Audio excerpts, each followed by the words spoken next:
والسلام على رسوله الأمين.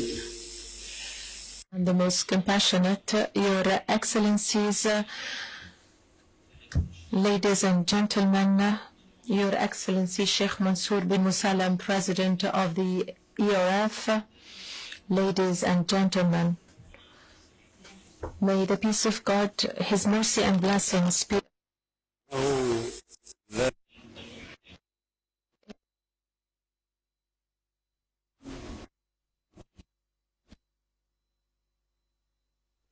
warmly to your country, Djibouti. We are honored to host the third Forum for Balanced and Inclusive Education 2030. The forum has become an international platform in regards of developing the educational systems and curricula. I would like to extend thanks and gratitude to the ERF and to its president, Sheikh Mansour, for choosing Djibouti to host this important event. I do hope that we rise to your expectations. Ladies and gentlemen, in a time record, mainly in just 3 years, we have succeeded in launching a new initiative regarding quality education to become a new system for development and prosperity. In this context, and during the first forum, which was held in Geneva, December 2017, we have put in place the agenda for a balanced and inclusive education as a necessity and imperative for all of us. 1 year later, precisely in the second forum held in Mexico City in November 2018, this recommendation has become a concrete achievement. We have adopted the global guide on balanced and inclusive education. The third forum, which we are proud to host here, will take us one step further towards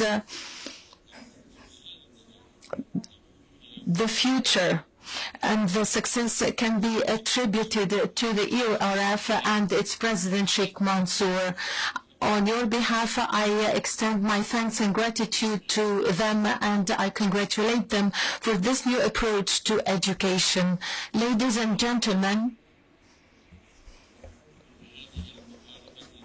this new approach is innovative,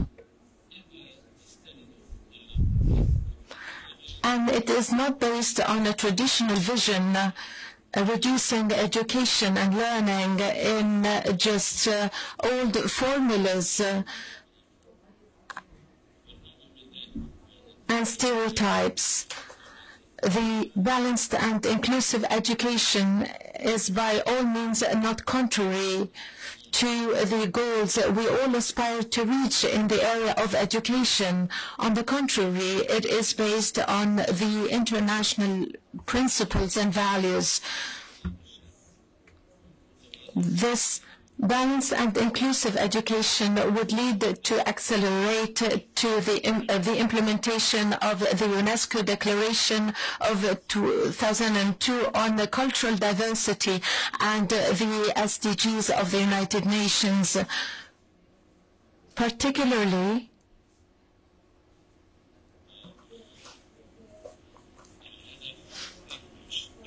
SDG 4, namely inclusive and equitable quality education. Repeatedly stressed that education is at the basis of a sustainable development. It is therefore at the core of any government policy. In most developing countries, and long after the independences, our education system is still faltering under the weight of the colonial legacy. It is an objective fact we share with many of our countries. Fortunately, many of our countries embarked on a process of reform of our education systems to better adapt it to the socio-economic constraints and needs of our society. In this regard, we have organized the National Conference on Education, which sets the primary objectives for an educational system that is different from the old objectives and is more in line with the ever-changing nature of our world. These achievements are now irreversible. This is especially visible in the gender issue, for instance, or in the availability of new textbooks with contents more adapted to the realities of our students. I know we have a lot more to accomplish yet, as the reform of the education system is a continuous and ongoing process, renewed in accordance with the challenges and issues facing our societies. We need an education policy model that guarantees the plurality of the existing languages in our societies. We need a policy model that organizes the complementary of knowledge. The balanced and inclusive education initiatives urges us to transcend the subject in order to provide our students with a better understanding of the world and to get them prepared in the search for solutions to particular and global problems. The balanced and inclusive education initiatives also urges us to go beyond the intercultural dialogue, though valuable for humanity, and supports a serious approach to turn our attention inward in order to gain a better knowledge of each other. This approach allows us to achieve the knowledge that humanity is one, even though diverse. This approach will also allow us to consolidate the sense of unity and ease tensions compounded by economic crisis. Lastly, the Balanced and Inclusive Education Initiative urges us to reconsider the teacher-student duo. We must change our way of looking at the student. The student is a social being along with his own desires, possibilities, opinions, experiences, and cultural background. The teacher is required to change his attitude and become a professional who is able to handle the complexity of the learner.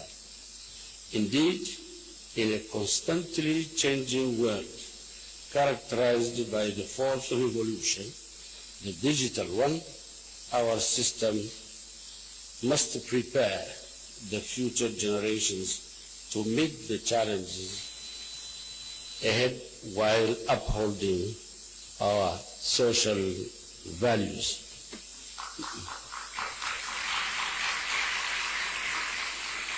Mesdames et messieurs, ladies and gentlemen, thanks to you, to the Forum BIE, and to the perseverance of the Education Relief Foundation, inclusive education and balanced education is not a far-fetched concept today. It's rather an open concept, one of the pillars based on our action. It's an essential concept for the setup of high-quality education for all learners and for the development of a more inclusive society. Equally, it's a crucial concept to ensure that we have social equality you are aware of the challenges that we have. There are various. And that in itself should put the wind in our sails so that we can go forward with our joint approach for inclusive, balanced education. Includes pooling of our own resources for excellency.